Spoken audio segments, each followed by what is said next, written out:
Hello friends, 14 मई की news items देख लेते हैं संडे की। द हिंदू न्यूज़पेपर से ये 15 न्यूज आइटम्स पिकअप की गई है। इनको सबको डिटेल में डिस्कस करेंगे।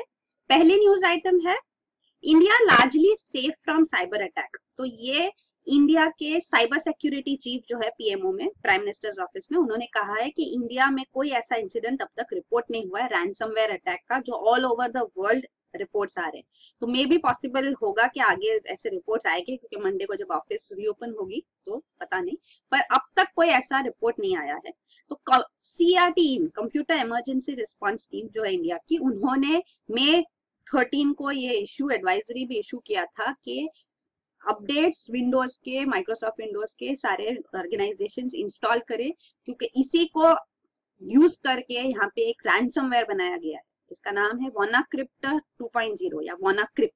तो ये रैंसमवेयर है। रैंसमवेयर मतलब मॉलवेयर जो आपके कंप्यूटर सिस्टम पे इंस्टॉल होता है और वो फिर रैंसम मांगता है। तो आपके सारे जो फाइल्स है वो एनक्रिप्ट हो जाते हैं और वो कहते हैं आपको वो एक्सेस मिलेगा, डिक्रिप्ट की जाएगी अगर आप रैंसम पे करो। तो $300 का रैंसम मैसेज आता है और अगर आप डिले करते हो तो वो रैंसम अमाउंट इंक्रीज होते जाता है। और ये रैंसम अमाउंट भी पे करना है बिटकॉइन में। तो बिटकॉइन एक क्रिप्टो करेंसी है, तो ये डायरेक्ट पेमेंट होता है जिसमें कोई ट्रेल नहीं रहता, पता नहीं चल सकता कि किसको कहाँ पेमेंट किया गया। तो ये बिटकॉइंस भी हमने कई बार डिस्कस किया है, इसका भी एक link I provide end of the video में, तो आप वो देख सकते हैं। तो ये यहाँ पे रैंसमवेयर काफी न्यूज में है। तो इवन सीआरटी ने इसको एडवाइजरी दी थी कि आप अपडेट्स इंस्टॉल करो। माइक्रोसॉफ्ट विंडोज ने भी जो एक वर्जन है पुराने वर्जन में, तो वहां पे एक फ्लॉ था जिसको वायलेट करते हुए, यूज करते हुए ये वोनाक्रिप्ट बनाया गया है। तो ये भी एक जो नेशनल सिक्योरिटी एजेंसी है यूएसए की, उन्होंने ये टूल था इटर्नल ब्लू, तो उसमें उन्होंने यूज किया था। ये टूल को ऑनलाइन डंप किया गया बाय दिस ग्रुप जो जिनकी आइडेंटिटी नहीं पता, शैडो ब्रोकर्स। तो उसको यूज करते हुए ये वोनाक्रिप्ट बनाया गया। और माइक्रोसॉफ्ट ने भी कहा था कि एक पैच रिलीज किया था, मतलब कोड का एक पैच, कि आप ये अपलोड करो ताकि ये जो फ्लॉ है उसको कवर अप किया जा सके। तो जो ऑर्गेनाइजेशन ने किया वो सेफ है, जिन्होंने नहीं किया तो उसको वो फ्लॉ को यूज करके ये रैंसमवेयर अपलोड हो जाता है, आपके आपके सिस्टम पे आ जाता है and then it results in download होकर आपके सिस्टम में इंस्टॉल हो जाता है और फिर ये रैंसम मांगता है। तो ये काफी 100 कंट्रीज से ज्यादा कंट्रीज में इसके रिपोर्ट्स आए हैं रैंसमवेयर के, वोनाक्रिप्ट के। स्पेशली जो न्यूज में था वो था यूके नेशनल हेल्थ सर्विसेज जो इससे अफेक्ट हुई थी। तो यहाँ पे हॉस्पिटल्स के पेशेंट्स के फाइल्स एनक्रिप्ट हो गए, तो इवन सर्जरीज वगैरह सब डिफिकल्ट हो गया, मतलब life and death kind of a situation हो गई इस सिनारियो में। तो इसीलिए काफी प्रोमिनेंटली न्यूज में आया है। तो ये है रैंसमवेयर, ये देख सकते हैं। फिर अगला न्यूज आइटम है good standing certificate must for doctors from abroad. तो ये इंडियन मेडिकल एसोसिएशन ने मेडिकल काउंसिल ऑफ इंडिया को लिखा है कि आप एक पॉलिसी बनाओ कि डॉक्टर्स जो बाहर से आके इंडिया में प्रैक्टिस करते हैं उनके लिए एक गुड स्टैंडिंग सर्टिफिकेट जरूरी है। तो ये केस प्रोमिनेंट हुआ है क्योंकि दिल्ली हाई कोर्ट ने एक सुओ मोटो कॉग्निजेंस लिया और ये रिपोर्ट थी, एक्चुअली न्यूज रिपोर्ट थी, कि एक इंडियन ओरिजिन डॉक्टर, उनको यूएस कोर्ट ने रिस्ट्रिक्ट किया था, उनको अलाउ नहीं किया वहां प्रैक्टिस करने को, तो अब वो यहाँ आके दिल्ली गुरुग्राम में यहाँ पे पेशेंट्स को ट्रीट कर रहे। तो ऐसे इंसिडेंट्स ना हो, इसीलिए ये डिमांड किया जा रहा है कि गुड स्टैंडिंग सर्टिफिकेट। तो जो भी इंडियन ओरिजिन डॉक्टर्स है, फॉरेन डॉक्टर्स है, उनको ये सर्टिफिकेशन देना होगा ताकि वो यहाँ प्रैक्टिस कर सके। फिर अगला न्यूज है pneumonia vaccine to be part of immunisation drive. तो ये इंडिया का यूनिवर्सल इम्यूनाइजेशन प्रोग्राम है जो 1985 से लॉन्च किया गया है। तो फिलहाल इसमें 12 डिजीजेस के लिए वैक्सीन दी जाती है सारे बच्चों को फ्री ऑफ कॉस्ट, क्योंकि वैक्सीनेशन तो होता है बट कॉस्टली होती है। तो अगर यूनिवर्सल करना है इम्यूनाइजेशन, अगर डिजीज को एलिमिनेट करना है, तो इसीलिए फ्री ऑफ कॉस्ट ये वैक्सीन दी जाती है 12 लाइफ थ्रेटनिंग डिजीजेस के लिए। तो उनके लिस्ट यहाँ दिए गए हैं, ये सारी डिजीजेस है। तो अभी जो निमोनिया है, तो निमोनिया न्यूमोकोकल कॉन्जुगेट वैक्सीन है, वो अभी इंट्रोड्यूस की गई है। तो ये फेजेस में इंट्रोड्यूस की जाएगी। तो फिलहाल पहले हिमाचल, यूपी और बिहार के थोड़े डिस्ट्रिक्ट्स में ये लॉन्च की जाएगी। तो इंडिया में निमोनिया रिलेटेड डेथ्स भी काफी ज्यादा है। तो चिल्ड्रन अंडर 5 20% जो डेथ्स हो जाती है निमोनिया की वजह से, वो इंडिया में है। निमोनिया, डायरिया, काफी बच्चों की डेथ्स होती है इससे। तो उसके लिए ये वैक्सीन अवेलेबल है और ये नई वैक्सीन भी अब यूआईपी में इंट्रोड्यूस की गई है, न्यूमोकोकल कॉन्जुगेट वैक्सीन। तो निमोनिया जो है अलग अलग टाइप्स के होते हैं, तो 13 टाइप्स ऑफ न्यूमोकोकल बैक्टीरिया होते हैं, तो उनको टारगेट करते हुए ये न्यूमोकोकल कॉन्जुगेट वैक्सीन बनाई गई। तो more than 90 different types actually pneumococcal bacteria होते हैं। तो इसीलिए ये एडवांस्ड वैक्सीन अब इंट्रोड्यूस की जाएगी। फिर अगला न्यूज आइटम है चेन्नई टीम अनरावल्स अ की टू माइक्रोबियल रेजिस्टेंट इन्फेक्शंस। तो ये centre for advance studies university of Madras के साइंटिस्ट है, उन्होंने ये सरफेस प्रोटीन डिटेक्ट किया है जो पैथोजेनिक बैक्टीरिया में होते हैं, तो उनको टारगेट किया जाए। वो लॉक इन की तरह होता है जिसकी वजह से बैक्टीरिया फिर एंटीमाइक्रोबियल रेजिस्टेंस इनमें डेवलप हो जाता है, एंटी ड्रग रेजिस्टेंस। तो ये अगर ये सरफेस प्रोटीन को टारगेट किया जाए तो ये रेजिस्टेंस जो है वो एलिमिनेट किया जा सकता है। तो ये जो सरफेस प्रोटीन्स इन्होंने स्टडी किया तो उनमें इन्होंने ये ई फेशियम का एक सरफेस प्रोटीन जो डिटेक्ट किया है उसमें एक स्पेशल फोल्ड है। तो वो सारे नॉन कैटेगरीज है जो अब पता है, जो कैटेगरी सरफेस प्रोटीन स्ट्रक्चर्स के, उनमें से वो किसी में भी नहीं लाई करता, तो वो अलग ही टाइप का एक सरफेस प्रोटीन स्ट्रक्चर डिटेक्ट हुआ है। तो ये भी एक डिस्कवरी हुई है। तो ये न्यूज है। फिर अगला है traffic pollution reaches the Himalayas. तो ये मनाली लेह हाईवे में काफी ज्यादा ट्रैफिक पोल्यूशन की वजह से अब यहाँ पे एटमॉस्फेयर में भी सल्फर लेवल्स काफी हाई पाए जाते हैं, प्लस इवन सॉइल्स में भी हैवी मेटल सल्फर पाए जाते हैं। तो ये इसलिए हो रहा है क्योंकि इन मनाली लेह हाईवे पे अब काफी सारा ट्रैफिक जो है व्हीकल्स मूव होते हैं और डीजल एमिशन की वजह से, ये डीजल एमिशन की वजह से सल्फर कंटेंट हाई हो जाता है। तो ये सिर्फ अर्बन इशू नहीं है, ट्रैफिक पोल्यूशन, एयर पोल्यूशन अब ये हिमालयाज में भी पाया जा रहा है। फिर अगला है NASA not taking humans on first flight of new rocket. तो ये एक्सप्लोरेशन मिशन 1 है नासा का, तो ये ओरायन स्पेसक्राफ्ट पे ये लॉन्च किया जाएगा। तो ये नासा ने प्लान किया है मिशन कि फाइनली वो ह्यूमंस को डीप स्पेस में लेके जा सके और फाइनली मार्स पे भी वो ह्यूमंस ले जा सके। तो ये जो एक्सप्लोरेशन मिशन 1 था इसके अंदर कोई ह्यूमन ले जाने का प्लान नहीं था, पर यूएस प्रेसिडेंट डोनाल्ड ट्रंप ने इंसिस्ट किया कि एक्सप्लोरेशन मिशन 1 में भी ह्यूमंस को ले जाया जाए, लेकिन अब नासा ने फिजिबिलिटी स्टडी किया और उन्होंने कहा ये पॉसिबल नहीं है, तो अब एक्सप्लोरेशन मिशन 1 विदाउट ह्यूमंस ही ये फ्लाइट होगी। फिर अगला है 3D printed lung mimics the real thing. तो ये साइंटिस्ट जो है university of Columbia university USA से, उन्होंने एक नया लंग 3D स्ट्रक्चर बनाया है यूजिंग प्लूरिपोटेंट स्टेम सेल्स। तो स्टेम सेल सोर्स दिया जाता है 3D प्रिंटिंग में 3D ऑब्जेक्ट बनाया जाता है। तो इसके लिए जो सोर्स मटेरियल, जैसे हम प्रिंटर में पेज यूज करते हैं और उसके ऊपर इमेज आती है, इसके अंदर मटेरियल यूज किया जाता है। इस केस में स्टेम सेल है, कुछ भी हो सकता है, प्लास्टिक वगैरह। तो उसको यूज करके यहाँ पे जो ऑब्जेक्ट का कंप्यूटर एडेड डिजाइन बना, वो डिजाइन को ये 3D प्रिंटर सॉफ्टवेयर भी उसको स्लाइस डाउन करेगा और एक एक लेयर बन के उनको फ्यूज किया जाएगा और 3D ऑब्जेक्ट रेडी होगी।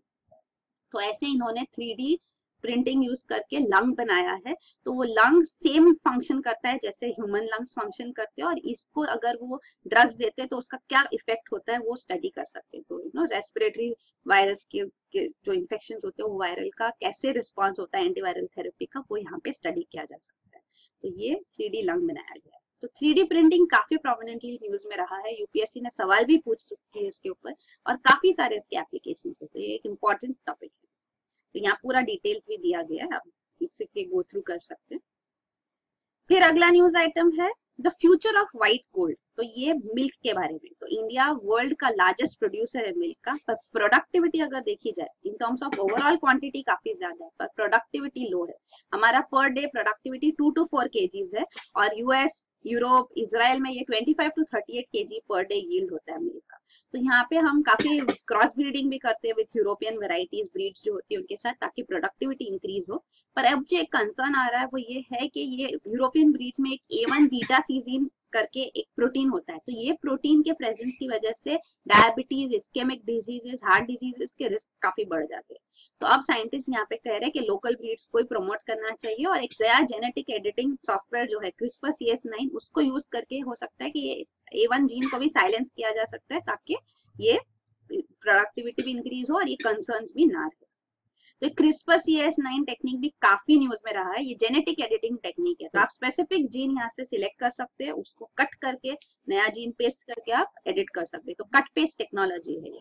तो ये CRISPR CS9 के ऊपर इवन यूएस में, यूरोप में, यहाँ पे even IPR intellectual property rights के डिस्प्यूट्स भी चल रहे हैं। तो ये भी आपको पता होना चाहिए। CRISPR CS9 काफी सारे इसके भी एप्लीकेशन है, जेनेटिक एडिटिंग करके काफी कुछ पॉसिबल है।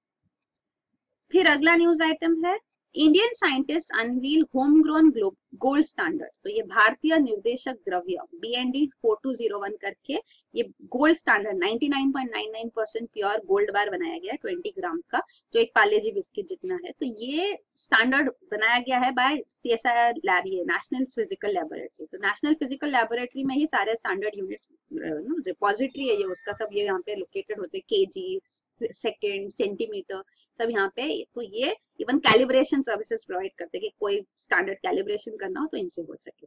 तो गोल्ड स्टैंडर्ड जो है इंडिया में, ये जनरली फॉरेन, यूरोपियन, स्विट्जरलैंड से गोल्ड स्टैंडर्ड गोल्ड लाया जाता है, और इंडिया के ज्वेलर्स उससे गोल्ड स्टैंडर्ड मेजर करते।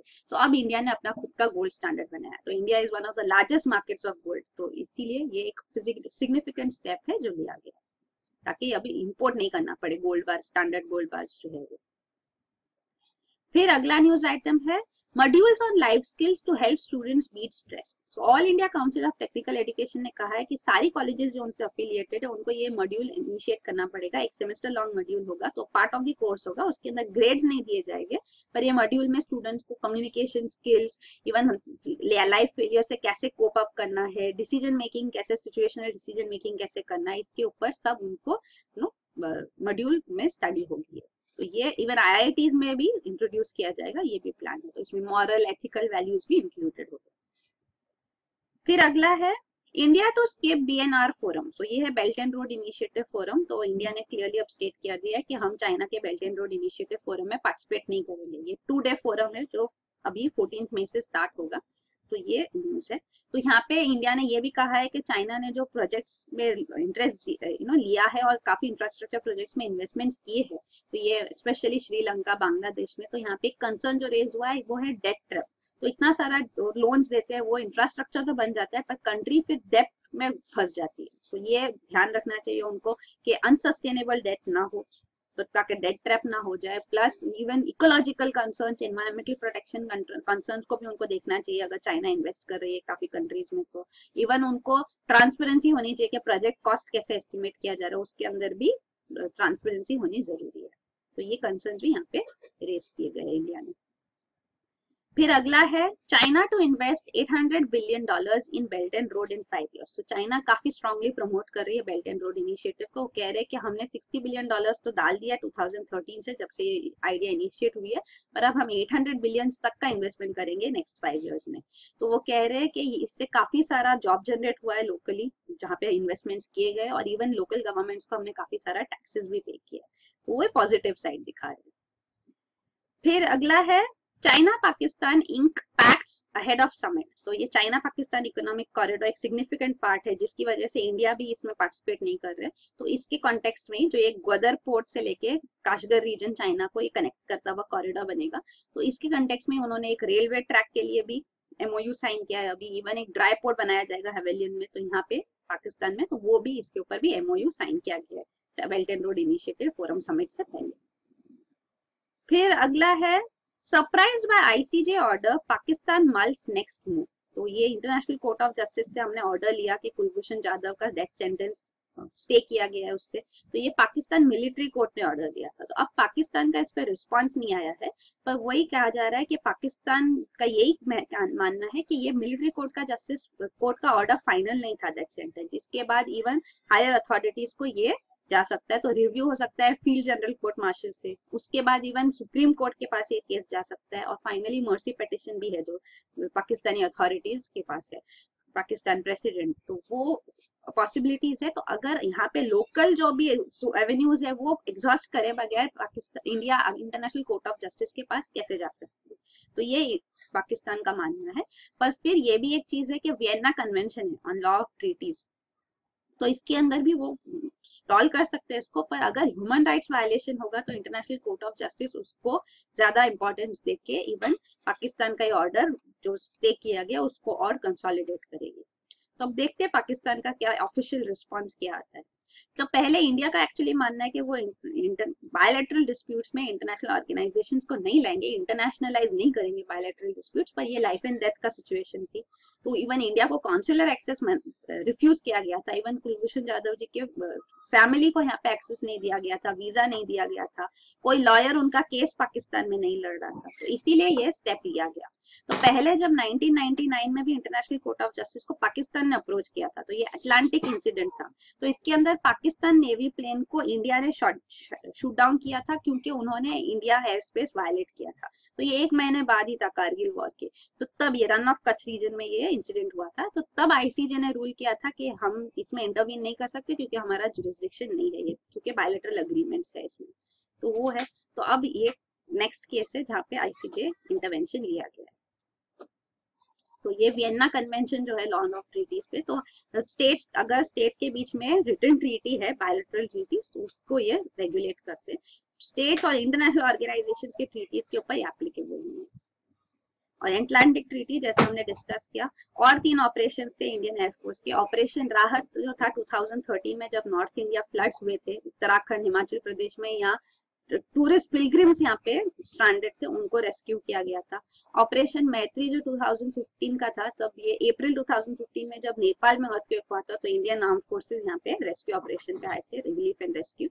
और ऑपरेशन संकट मोचन जो पिछले साल 2016 में हुआ, जब साउथ सुडान में ये सिविल वॉर इनिशिएट हुआ था, तो यहाँ इंडियन सिटीजन्स को इवैक्यूएट करने के लिए इंडियन एयरफोर्स ने यहाँ पे ऑपरेशन संकट मोचन लॉन्च किया था। हालांकि काफी इंडियंस ने बाद में आने से रिफ्यूज कर दिया क्योंकि सिविल वॉर सबसाइड होने के चांसेस थे। तो ये इन तीनों के बारे में भी आपको पता होना चाहिए। फिर लास्ट न्यूज आइटम है not ready for GST July start industry. तो ये गुड्स एंड सर्विसेज टैक्स जो है ये 1 जुलाई 2017 से लॉन्च किया जाएगा। तो अब यहाँ पे बिजनेसेस को अभी भी कंसर्न है कि ये कैसे इंप्लीमेंट किया जाएगा जीएसटी नेटवर्क। तो specially with respect to services, तो सर्विसेज के लिए प्लेस ऑफ सप्लाई नॉर्म्स कैसे अप्लाई होंगे। इवन अगर कोई गुड्स शिपिंग में है तो उसके लिए कैसे बिलिंग और शिपिंग लोकेशन अलग है, तो उनको कैसे रेगुलेट किया जाएगा। इवन ई वे बिल्स जो इंट्रोड्यूस किए गए हैं, तो ई वे मतलब इलेक्ट्रॉनिक वे बिल होगा। तो वे बिल जरूरी है, फिजिकल डॉक्यूमेंट होता है कि मूवमेंट ऑफ गुड्स अलाउ किया जा सके। तो ई वे बिल जो है वो उसका जो रिकंसिलिएशन कैसे किया जाएगा, तो वो जब तक वो बिल एक्सेप्ट नहीं होता तब तक ट्रांजेक्शन कंप्लीट नहीं होता। तो ये ई वे बिल जब जनरेट होता है तो एक यूनिक नंबर जनरेट होता है अंडर जीएसटी नेटवर्क। तो ये सप्लायर, रेसिपिएंट, ट्रांसपोर्टर सबको अलोकेट किया जाता है। तो इनका रिकंसिलिएशन के लिए भी कंसर्न्स है। तो जीएसटी काउंसिल की अभी और एक मीटिंग है मई 18-19 से, तो तब ये यहाँ पे उसमें ये डिसीजंस लेंगे, इसको क्लैरिफिकेशन देंगे ताकि जीएसटी स्मूथली इंप्लीमेंट किया जा सके फ्रॉम 1 जुलाई। और ये जीएसटी काउंसिल है, हमने कई बार डिस्कस किया है। जीएसटी काउंसिल के चेयरमैन है union finance minister. 1/3 voting power union minister के पास होते हैं, मिनिस्टर ऑफ स्टेट फाइनेंस, मतलब सेंटर के पास होते हैं। और 2/3 पावर स्टेट्स, तो सारे स्टेट्स मिनिस्टर ऑफ फाइनेंस या कोई भी मिनिस्टर से रिप्रेजेंटेड होते हैं। मीटिंग में डिसीजन लेने के लिए जो मिनिमम कोरम है वो है 50% मेंबर्स, और हर decision 3/4 members of the council के अप्रूवल से लिया जा सकता है। पर अब तक काफी सारे डिसीजन जो है वो कंसेंसस से भी लिए गए हैं।